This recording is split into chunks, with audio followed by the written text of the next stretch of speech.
देखिए कब किया ये बाद में बताएंगे, पहले ये देखते हैं कि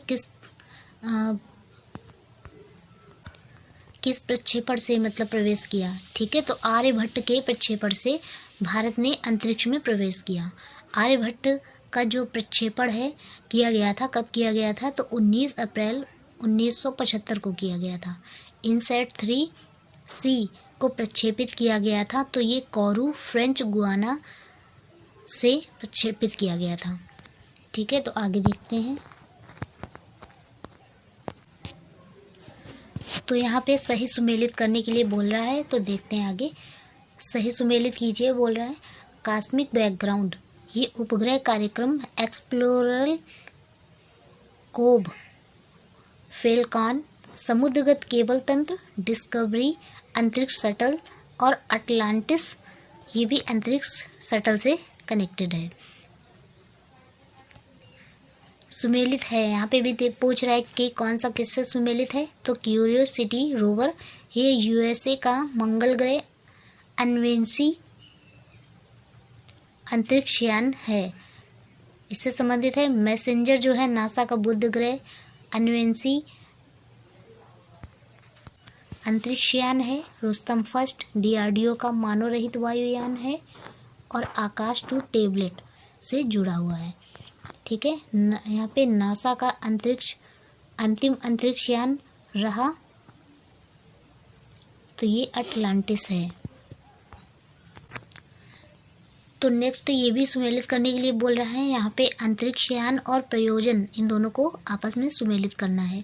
तो कैसनी हाइगेंस जो है वो शनि ग्रह पर भेजा गया मानव रहित अंतरिक्ष यान है, और मैसेंजर जो है आपका बुध का मानचित्रण एवं अन्वेषण है, और वायेजर 1 और 2 ये दोनों बाह्य सौर परिवार का अन्वेषण है, इससे संबंधित है। और अंतरिक्ष में सूक्ष्म तरंगों की उपस्थिति का पता चलना, अंतरिक्ष में रेड शिफ्ट परिघटना का अवलोकन, अंतरिक्ष में क्षुद्र ग्रहों की गति, अंतरिक्ष में सुपरनोवा विस्फोटों का होना, ये उपर्युक्त में से वैज्ञानिक जिन परिघटनाओं को ब्रह्मांड के निरंतर विस्तरण के साक्ष्य के रूप में उद्धृत करते हैं वह है।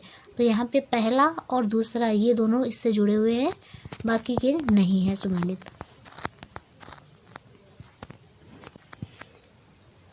समाचारों में इवेंट होराइजन और सिंगुलैरिटी, स्ट्रेंथ थियरी और स्टैंडर्ड मॉडल जैसे शब्द जिस संदर्भ में आते हैं वह क्या है, तो ब्रह्मांड का प्रेक्षण और बोध।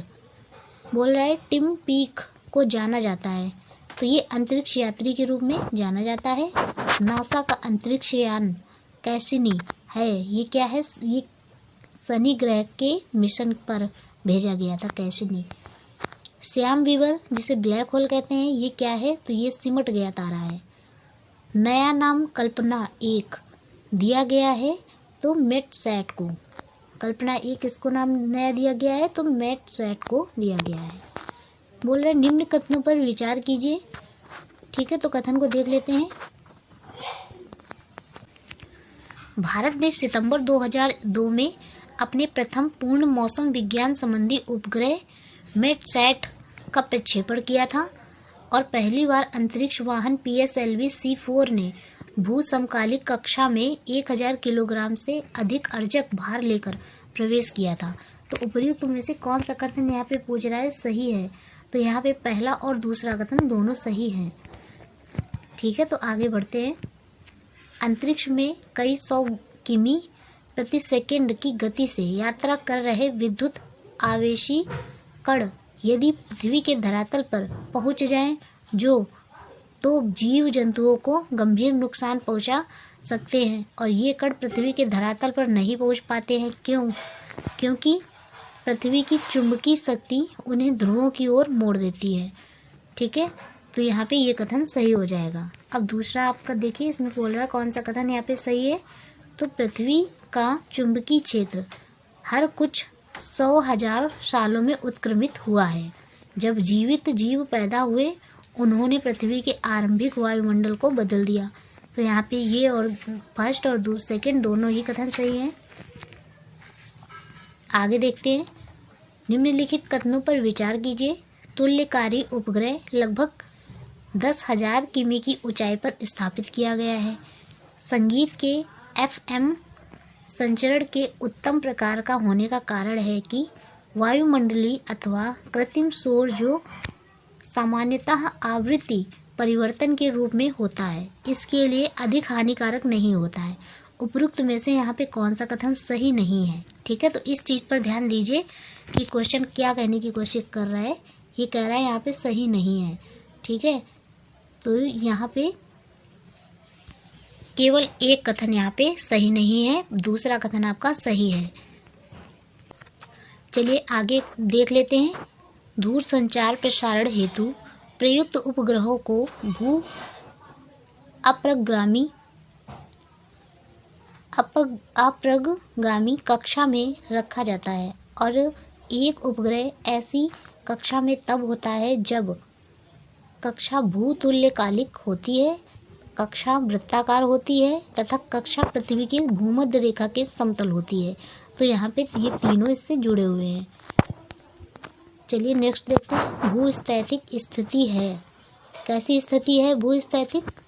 जब कोई पदार्थ पृथ्वी के चारों ओर पृथ्वी की गति के समानुपाती उस गति से चलता है कि वह पृथ्वी पर स्थित किसी स्थान में निश्चित दूरी पर होता है, उस चीज़ को कहते हैं भूस्थैतिक स्थिति। ठीक है। नासा अमेरिकी अंतरिक्ष अभिकरण ने केपलर नामक दूरबीन का प्रवर्तन किया है।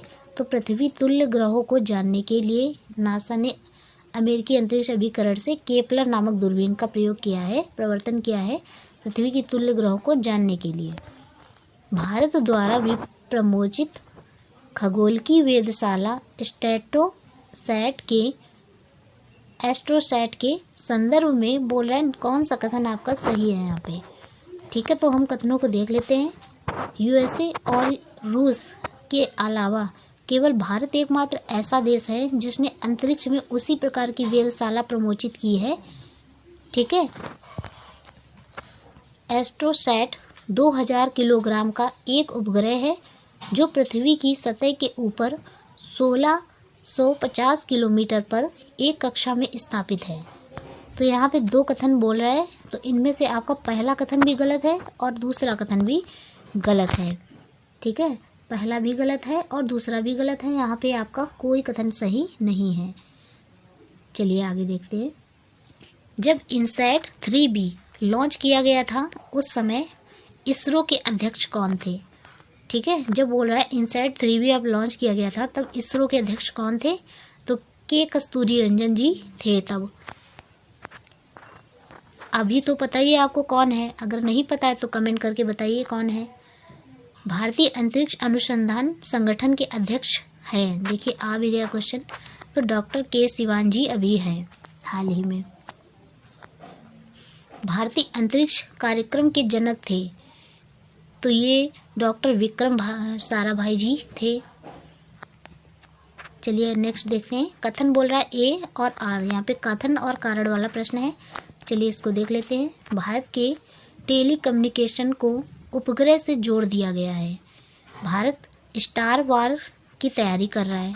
तो यहाँ पे पहला कथन सही है आपका कि भारत को टेलीकम्युनिकेशन को उपग्रह से जोड़ दिया गया है, ये कथन सही है। परंतु आर जो भारत को स्टार वार की तैयारी कर रहा है, ये कथन आपका गलत है। तो पहला सही है, दूसरा गलत है। भारतीय उपग्रह श्रृंखला जो दूर संचार तंत्र के लिए उपयोग में लाई जा रही है, इनसैट। ठीक है, ये इनसैट होगा यहाँ आंसर। भारत का पहला रिमोट सेंसिंग सैटेलाइट छोड़ा गया था, तो बैकानूर से छोड़ा गया था रिमोट सेंसिंग सैटेलाइट। नेक्स्ट, भारतीय दूर संवेदन उपग्रहों का प्रयोग किया जाता है फसल की उपज के आकलन में, भौम जल यानी अंडरग्राउंड संसाधनों के लिए, स्थान निर्धारण में तथा खनिज के अन्वेषण में। तो यहाँ पे आपकी इन तीनों चीज़ों में भारतीय दूर संवेदन उपग्रहों का प्रयोग किया जाता है, यानी IRS का प्रयोग किया जाता है। नेक्स्ट, निम्नलिखित कथनों पर विचार कीजिए। विज्ञान रेल वैज्ञानिक तथा औद्योगिक अनुसंधान परिषद द्वारा आयोजित पहियों पर विज्ञान प्रदर्शनी है। नेक्स्ट, तो चलिए इसका सेकंड नंबर भी देख लेते हैं। विज्ञान प्रसार मानव संसाधन विकास मंत्रालय के अधीन एक स्वायत्त निकाय है। इसरो का शैक्षिक उपग्रह 2004 में फ्रेंच गुयाना से छोड़ा गया था। तो यहाँ पे बोल रहा है कौन सा कथन आपका सही है। तो यहाँ पे कोई भी कथन सही नहीं है, तीनों ही कथन गलत हो जाएंगे। वह आरेख जो अंतरिक्ष में तुल्यकारी उपग्रह के पथ का अधिकतम सही निरूपण करता है। तो ये आपका हो जाएगा वृत्ताकार। भारतीय क्षेत्रीय संचालन उपग्रह प्रणाली के संदर्भ में बोल रहा है कौन सा कथन आपका सही है। भारतीय क्षेत्रीय संचालन उपग्रह प्रणाली के संदर्भ में, ठीक है। तो IRNSS के तुल्यकारी जियोस्टेशनरी कक्षाओं में 3 उपग्रह हैं और भूतुल्यकारी जियोसिंक्रोनस कक्षाओं में 4 उपग्रह हैं। तो ये कथन आपका सही हो जाएगा। चलिए आगे देखते हैं। वह वायुमंडलीय परत जिसमें संचार उपग्रह अवस्थित किए जाते हैं। तो ये आपके एक्सोस्फीयर यानी बहिर्मंडल में अवस्थित है। आगे देखते हैं। एक भू-स्थिर उपग्रह का परिभ्रमण काल होता है 24 घंटे का होता है। पूरे 24 घंटे ये चक्कर लगाता है। इसरो द्वारा 22 दिसंबर 2005 को सफलतापूर्वक प्रक्षेपण किया गया। तो इनसैट 4A का सफलतापूर्वक प्रक्षेपण कब किया गया? इनसैट 4A का तो 22 दिसंबर 2005 को।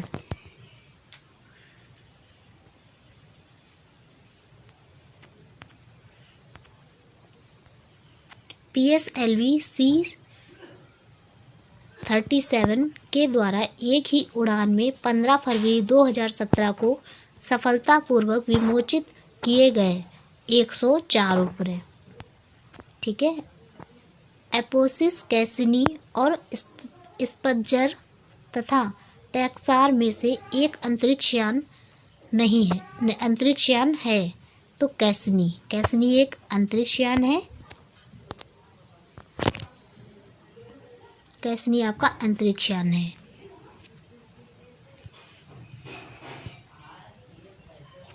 यहाँ पे कथन 2 दिए गए हुए हैं, जिसमें से कथन 1 A है, दूसरा कारण R है।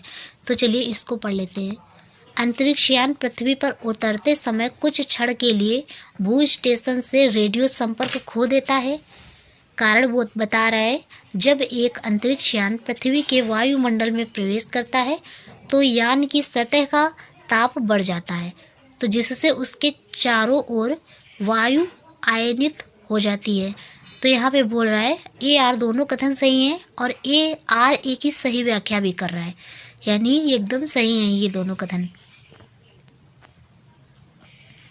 एप्पल, IGMD और STEP और साइट SITE तो उपयुक्त भारतीय अंतरिक्ष प्रोग्रामों का सही ठीक है। तो यहाँ पे आपका D नंबर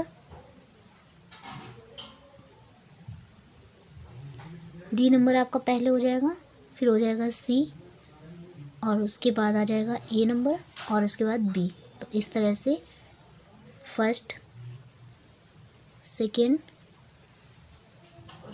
और ये थर्ड और ये फोर्थ, तो ऐसे DC और AB आपका सही कथन हो जाएगा।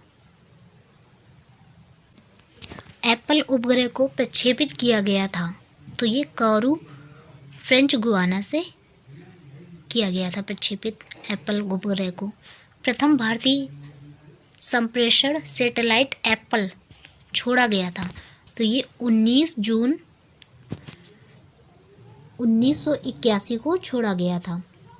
भारत के इनसैट 1D का प्रक्षेपण किया गया था। ये 12 जून 1990 को किया गया था। इनसैट 2A छोड़ा गया था। ये 10 जुलाई 1992 को छोड़ा गया था। अब इनसैट यहाँ पे 4C को अपने निर्धारित कक्ष में प्रस्तापित किया गया था, नहीं हो पाई और उसका भार कितना था? तो ये 2168 किलोग्राम इसका भार था। भारत का पहला संचालन उपग्रह IRNSS-LA छोड़ा गया था, तो ये श्रीहरिकोटा से छोड़ा गया था। ठीक है, तो एक बार इनको हम देख लेते हैं दोबारा से। भारत के इनसैट 1D का प्रक्षेपण किया गया था, ये 12 जून 1990 को किया गया था। और अब एप्पल जो सैटेलाइट संप्रेषण छोड़ा गया था, ये 19 जून 1981 को छोड़ा गया था। और इनसैट 2A छोड़ा गया था 10 जुलाई 1992 को। इनसैट 4C जो अपने निर्धारित कक्ष में प्रस्थापित नहीं हो पाया था, उसका भार पूछ रहा है, तो 2168 किलोग्राम था। भारत का पहला संचालन उपग्रह IRNSS-LA छोड़ा गया था श्रीहरिकोटा से। PSLV, ASLV और SLV और GSLV। यहाँ पे बोल रहा है कि भारत ने कुछ दशकों में उपग्रह प्रक्षेपण यानों को बनाया है और उपर्युक्त A, B, C और D यानों के बनने का सही कालक्रम बताना है। सबसे पहले कौन सा बना था, तो आपका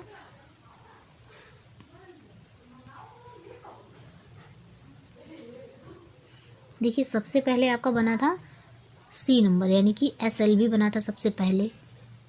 ठीक है, फिर ASLV बना हुआ था, उसके बाद आपका PSLV और अभी जो हाल ही में है वो GSLV चल रहा है ये। ठीक है, तो यहाँ पे आपका ये हो जाएगा CBAD, ये कथन आपका सही हो। देखिए यहाँ पे सुमेलित करने के लिए बोल रहा है, सुमेलन निम्नवत है। ठीक है, प्रक्षेपण यान और सैटेलाइट। उपग्रह प्रक्षेपण यान 3 SLV-3 जो है वो रोहिणी सैटेलाइट से लॉन्च किया गया था। और संवर्धित उपग्रह प्रक्षेपण यान ASLV ये आपका स्रोच यानी कि SROSSC से सैटेलाइट से छोड़ा गया था। ध्रुवी उपग्रह प्रक्षेपण यान PSLV से छोड़ा गया था आपका चंद्रयान फर्स्ट। और भूसमकालीन उपग्रह प्रक्षेपण यान से एडुसैट छोड़ा गया था यान GSLV। ठीक है, तो यहाँ पे हमने देख लिया ये कौन कौन सी सैटेलाइट जो है किस किस से छोड़ा गया था। चलिए नेक्स्ट देखते हैं। दिए गए मानचित्र में अंतरिक्ष संगठन इकाइयों की अवस्थिति 1, 2 और 3 एवं 4 द्वारा अंकित है। तो 1, 2 और 3 तथा 4 क्रमशः स्थिति बतानी है। तो देखिए यहाँ पे आपका फर्स्ट नंबर पे है, फर्स्ट नंबर 1, 2 ये जगहें हैं, ये दिल्ली और ये आपका इधर गुजरात का जो किनारा है। फिर थर्ड नंबर पर ये है और आपका फोर्थ नंबर पे ये हो जाएगा। ठीक है, तो इस जगह पे यहाँ पे क्या क्या है हमें ये भी देखना है। तो IIRS, ठीक है, और SAC और NRSA और इसरो, ये सब आपकी स्थिति यहाँ पे बताई गई मैप में, देख लीजिए। इसरो की मास्टर कंट्रोल सुविधा हासन में है, जो अवस्थित है कर्नाटक में। सुमेलित है संस्थाएं और स्थान। इसरो आपका अवस्थित है बेंगलुरु में। IUCA ये आपका पुणे में है और IUAC ये दिल्ली में है और VSSC तिरुवनंतपुरम में स्थित है। सही सुमेलित है पूछ रहा है। अंतरिक्ष अनुप्रयोग केंद्र ये आपका अहमदाबाद गुजरात में है और राष्ट्रीय दूर संवेदन केंद्र ये आपका हैदराबाद तेलंगाना में है और भारतीय अंतरिक्ष अनुसंधान संगठन ये उपग्रह केंद्र ये आपका बेंगलुरु कर्नाटक में स्थित है और विक्रम साराभाई अंतरिक्ष केंद्र ये आपका तिरुवनंतपुरम केरल में स्थित है। UR राव उपग्रह केंद्र ये आपका बेंगलुरु कर्नाटक में स्थित है। भारतीय सुदूर संवेदन संस्थाएं देहरादून उत्तराखंड में स्थित हैं। त्रिवेंद्रम अवस्थित विक्रम साराभाई अंतरिक्ष केंद्र मुख्यतः संबंधित है, ये रॉकेट छोड़ने के लिए प्रौद्योगिकों के अनुसंधान से तथा उपग्रह प्रक्षेपण वाहनों के विकास से संबंधित है आपका ये त्रिवेंद्रम अंतरिक्ष विक्रम साराभाई अंतरिक्ष केंद्र। ठीक है, चलिए आगे बढ़ते हैं। यहाँ पे भी आपका कथन 1 दिया हुआ है, तो पहले कथन को पढ़ लेते हैं फिर कारण को देखते हैं। एक हवाई जहाज के पंख की ऊपरी सतह उन्नतोदर बनाई जाती है और निचली सतह नतोदर बनाई जाती है। चलिए फ्रेंड्स, इसका कारण भी जान लेते हैं। तो शीर्ष भाग टॉप पर जो वायु प्रवाह की द्रुत गति कम होती है और इसलिए अधोभाग में शीर्ष भाग से दबाव कम रहता है। तो यहाँ पे आपका पहला कथन सही है, जबकि दूसरा कथन गलत हो जाएगा। नेक्स्ट देखते हैं, हवाई जहाज के ब्लैक बॉक्स का रंग होता है नारंगी कलर का। जो हवाई जहाज होता है उसका जो ब्लैक बॉक्स होता है उसका रंग जो है नारंगी कलर का होता है। चंद्रयान फर्स्ट जो है आपका कक्ष में पहुंचा, कब पहुंचा? तो 8 नवंबर 2008 को ये कक्ष में पहुंचा था। भारत के चंद्र मिशन के प्रथम अंतरिक्ष यान का नाम क्या था? तो चंद्रयान फर्स्ट था। चंद्रयान फर्स्ट का प्रक्षेपण किया गया था, ये आंध्र प्रदेश से किया गया था चंद्रयान फर्स्ट का प्रक्षेपण। चंद्रयान सेकेंड की प्रोजेक्ट डायरेक्टर हैं तो एम वनिता जी हैं। ठीक है, तो चंद्रयान सेकेंड की जो प्रोजेक्ट डायरेक्टर हैं वो एम वनिता जी हैं। और चंद्रयान 2 मिशन की जो निदेशिका है ये है ऋतु करिधल। ठीक है, ऋतु करिधल जो है ये आपकी निदेशिका है। चलिए आगे बढ़ते हैं। जुलाई 2019 में अंतरिक्ष यान चंद्रयान 2 को प्रक्षेपित किया गया था। तो ये कहाँ से किया गया था? तो ये आपका आंध्र प्रदेश के श्रीहरिकोटा से प्रक्षेपित किया गया था। चंद्रयान 2 अंतरिक्ष यान को प्रक्षेपित करने के लिए इसरो द्वारा जिस जियोसिंक्रोनस उपग्रह प्रक्षेपण यान का प्रयोग किया गया था वह था GSLV MK3M1। ठीक है, चंद्रमा पर जाने के लिए दुनिया की पहली प्राइवेट फ्लाइट योजना का नाम है तो मून एक्सप्रेस है। निम्नलिखित कथनों पर पोलर विचार कीजिए। इसरो द्वारा प्रमोचित मंगलयान के बारे में है ये सारे कथन। ठीक है, मंगलयान के बारे में ये सारे कथन यहाँ पे आपको मिलेंगे। पहला बोल रहा है को मार्स ऑर्बिटर मिशन भी कहा जाता है इसको। उसके बाद में सेकेंड बोल रहा है भारत को USA के बाद मंगल के चारों ओर अंतरिक्ष यान को चक्रमण कराने वाला दूसरा देश बन गया। थर्ड नंबर पे बोल रहा है ने भारत को मंगलयान एकमात्र ऐसा देश बना दिया है जिसने अपने अंतरिक्ष यान को मंगल के चारों ओर चक्रमण कराने में पहली बार में ही सफलता प्राप्त कर ली है। तो यहाँ पे आपका पहला कथन और तीसरा कथन सही हो जाएगा। तो यहाँ पे आपका पहला और तीसरा सही हो जाएगा। चलिए आगे देखते हैं। चीनी अंतरिक्ष यान शेनझाओ 7 के बारे में सही कथन कौन सा है? तो इनमें 3 अंतरिक्ष यात्री थे और इनको launch March second half F नामक रॉकेट से छोड़ा गया था और पहली बार चीनी अंतरिक्ष यात्रियों ने अंतरिक्ष में स्पेस वॉक किया था और अंतरिक्ष यात्री सकुशल पृथ्वी पर लौटे थे। तो ये आपका चीनी अंतरिक्ष यान शेनझाओ 7 के बारे में सही कथन है। चलिए आगे देखते हैं। अगस्त 2016 में चीन ने मिसियस उपनाम से एक प्रणाली विकसित की थी जो एक क्वांटम उपग्रह संचार प्रणाली है। वह अंतरिक्ष एजेंसी जिसने उपग्रह को ले जाने वाले विश्व के पहले छोटे रॉकेट का सफल प्रक्षेपण किया है। तो ये JAXA, ये जापान की कंपनी है। ठीक है, JAXA ये जापान से जुड़ा हुआ है। CNES जिस देश की अंतरिक्ष एजेंसी है वह है फ्रांस। ठीक है, फ्रांस की अंतरिक्ष एजेंसी क्या है? तो ये है CNES। नासा की जेट प्रोपल्स लेबोरेटरी स्थित है तो ये पासाडेना में स्थित है।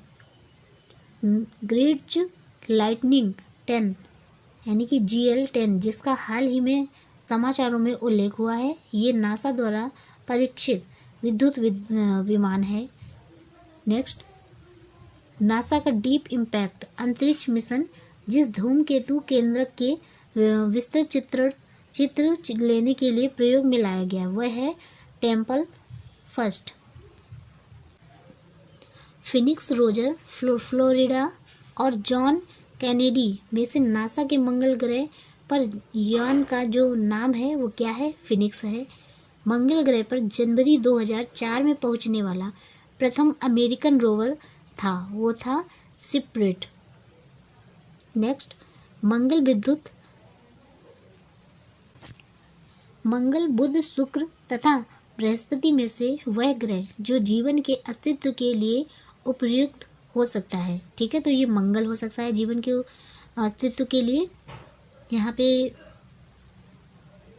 नासा के अनुसार मंगल ग्रह पर उपस्थित जीवन के अब तक पाए गए लक्षणों में से सम्मिलित है तो जल और जिप्सम और मीथेन, ये तीनों जो है आपके मंगल ग्रह पे उपस्थित है, इसीलिए बोला जा रहा है यहाँ पे जीवन के अस्तित्व दिख रहे हैं।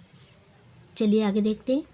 चंद्रमा, सूर्य, मंगल तथा बृहस्पति में से जिन ग्रह के वायुमंडल में मीथेन उपस्थित है वह है मंगल तथा बृहस्पति, इन दोनों में मीथेन गैस उपस्थित है। नासा की ऑब्जर्वेटरी जिसने चंद्रमा पर जल होने की पुष्टि की है तो ये सोफिया है यहाँ पे। ठीक है, आगे देखते हैं। अमेरिकी पत्रिका विज्ञान द्वारा 26 जुलाई 2018 को जारी रिपोर्ट के अनुसार वह ग्रह जहां एक विशाल भूमिगत झील का पता चला है तो ये आपका मंगल ग्रह पर होगा। अंतरिक्ष यात्री डिस्कवरी जिसे 4 जुलाई 2006 को अंतरिक्ष में प्रक्षेपित किया गया था, ये के ईंधन टैंक को भरा गया था तो ये द्रव हाइड्रोजन तथा द्रव ऑक्सीजन के मिश्रण से भरा गया था। वह जानवर जो 3 नवंबर 1957 को अंतरिक्ष में भेजा गया था तो ये लाइका नामक एक डॉगिन थी। ठीक है, एक बीच थी लाइका नामक। चलिए नेक्स्ट देखते हैं। पहला आदमी जिसने चांद पर अपना पैर रखा था वो नील आर्मस्ट्रांग थे, जिन्होंने चांद पे सबसे पहले अपना पैर रखा था। अंतरिक्ष खोज के लिए अपोलो 8 छोड़ा गया था, ये 21 दिसंबर 1968 को छोड़ा गया था। चलिए नेक्स्ट देखते हैं। चंद्र कक्षीय मिशन सेलिन फर्स्ट है जापान का। चंद्र कक्षीय मिशन जो है सेलिन फर्स्ट, ये कहाँ का है? जापान का है। जेट इंजन और रॉकेट के बारे में निम्नलिखित कथनों पर विचार कीजिए। जेट इंजन अपनी ऑक्सीजन पूर्ति के लिए परिवेश की आयु का प्रयोग करता है, अतः यह अंतरिक्ष में गति के लिए अनुपयुक्त है। रॉकेट अपनी ऑक्सीजन पूर्ति गैस के लिए के रूप में और ईंधन साथ ले जाता है। ठीक है, तो उपयुक्त कथनों में से कौन सा कथन यहाँ पे सही है? तो आपका पहला कथन यहाँ पे फर्स्ट वाला जो है आपका सही हो जाएगा और सेकंड वाला नहीं सही है, ये आपका रॉन्ग है, गलत है।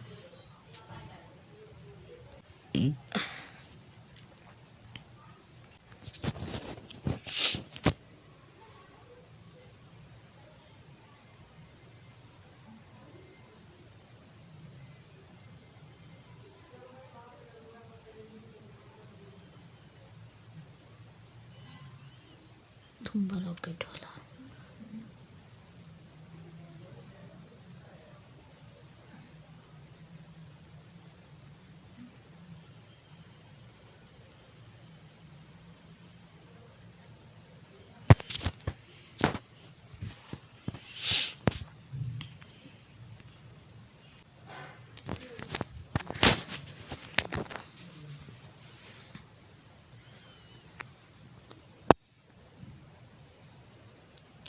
गैलीलियो परियोजना जो हाल ही में चर्चा में थी, ये यूरोपीय संघ द्वारा विकसित की जा रही एक बहु उपग्रह संचालन परियोजना है। विकसित लेजर व्यतिकरण मापी स्टेशन एंटेना परियोजना का जो प्रयोजन है यह है गुरुत्वीय तरंगों का संसूचन करना। यह प्रयोग तीन ऐसे अंतरिक्ष यानों को काम में लाएगा जो एक समबाहु त्रिभुज की आवृत्ति में उड़ान भरेंगे, जिसमें प्रत्येक भुजा 1 मिलियन किलोमीटर लंबी और थानों के बीच लेजर चमक रही होगी। तो कथित प्रयोग संदर्भित करता है किसके लिए? तो इवोल्ड, ठीक है, तो लीसा, तो ELISA को इससे संबंधित है, इवोल्ड से। क्रायोजेनिक ताप से आशय है उस ताप से जो कि -150 डिग्री सेंटीग्रेड से कम होता है।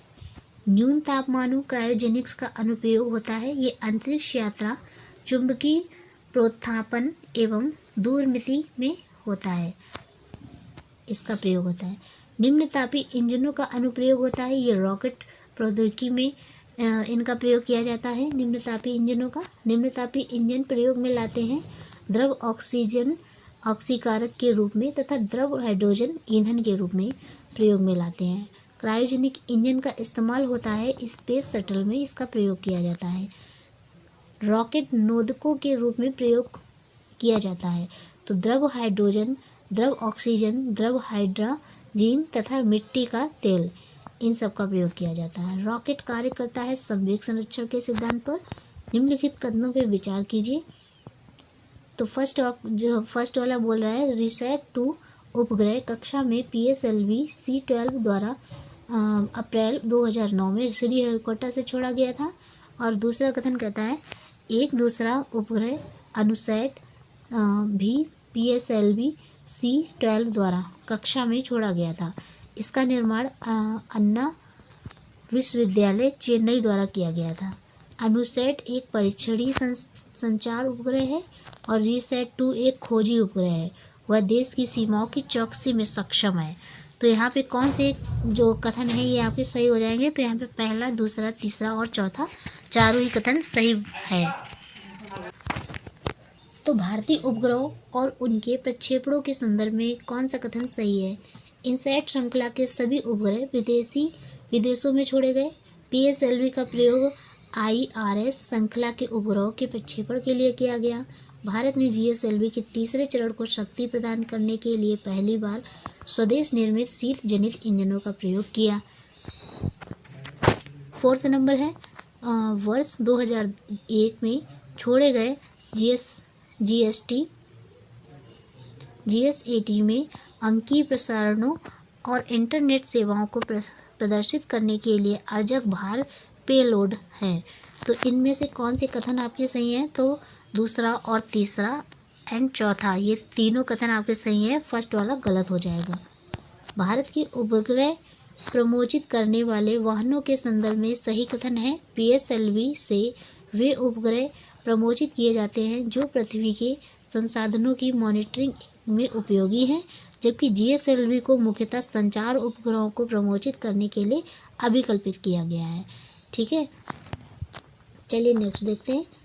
SLV 3 और RSDI D फर्स्ट और IRS D फर्स्ट D तथा इनसैट 2D में से अंतरिक्ष उपग्रह नहीं है। तो आपका GSLV ये वो अंतरिक्ष उपग्रह नहीं है, जबकि बाकी के हैं। GSLV D2 जो हाल ही में कक्ष में प्रक्षेपित किया गया है, ये स्वदेशी उपग्रह प्रक्षेपण यान है। शैक्षणिक सेवाओं के लिए उपग्रह एडुसैड अंतरिक्ष में भेजने में भारत पहला राष्ट्र हो गया। यह उपग्रह प्रक्षेपित किया गया था। ये आपका 20 सितंबर 2004 को प्रक्षेपित किया गया था। 20 सितंबर 2004 को। चलिए आगे देखते हैं। भारत का अग्रवर्ती संचार उपग्रह GSAT, ठीक है, ये आपका 8 GSAT 8 ये 21 मई 2011 को छोड़ा गया था कोरू से। कहाँ से? पहली बार तो 21 मई 2011 को छोड़ा गया था और कोरू से छोड़ा गया था। चलिए आगे देखते हैं। भारतीय उपग्रह GSAT 7 अनन्य रूप से बनाया गया है। तो ये सैन्य संचार हेतु बनाया गया है। अंतरिक्ष तकनीक के संदर्भ में भुवन जो हाल ही में चर्चित हुआ, वह इसरो का एक पृथ्वी विषयक पोर्टल है जिसमें 3D फोटो लेने की क्षमताएं हैं। इसरो द्वारा निर्मित कुछ उपग्रहों की सूची के उनके प्रक्षेपण के दिनांक के साथ दी गई है। ठीक है, तो यहाँ पे आपका GSAT 2 ये 8 मई 2003 को प्रक्षेपण की दिनांक है ये। और उसके बाद में GSAT 4 ये 15 अप्रैल 2010, GSAT 5P ये 25 दिसंबर 2010 और GSAT 12 ये आपका 15 जुलाई 2011। ठीक है, चलिए आगे बढ़ते हैं। उपयुक्त में से बोल रहा है उपग्रहों में से जो 2 अपनी कक्षा तक पहुंचने में विफल रहे हैं। ठीक है, तो कौन से अपनी कक्षा में पहुंचने से विफल रहे हैं? तो दूसरा नंबर आपका यानी कि ये सेकेंड नंबर ये और थर्ड नंबर ये दोनों ही अपनी कक्षा में पहुंचने में विफल रहे हैं, बाकी के पहुंच गए थे। वह उपग्रह जो 29 सितंबर 2012 को भारत द्वारा सफलतापूर्वक प्रक्षेपित किया गया था। ये था GSAT-10 रॉकेट वाहन, जिसने इसरो ने GS-86A उपग्रह लॉन्च किया है। ये है GSLV F8। ठीक है, तो इसी के साथ हम वीडियो को समाप्त करते हैं और बाकी की क्लास आपको नेक्स्ट वीडियो में देखने को मिलेगी। यदि चैनल पे नए हैं तो चैनल को सब्सक्राइब कर लें और दोस्तों तक शेयर कर लें। चलिए, जय हिंद।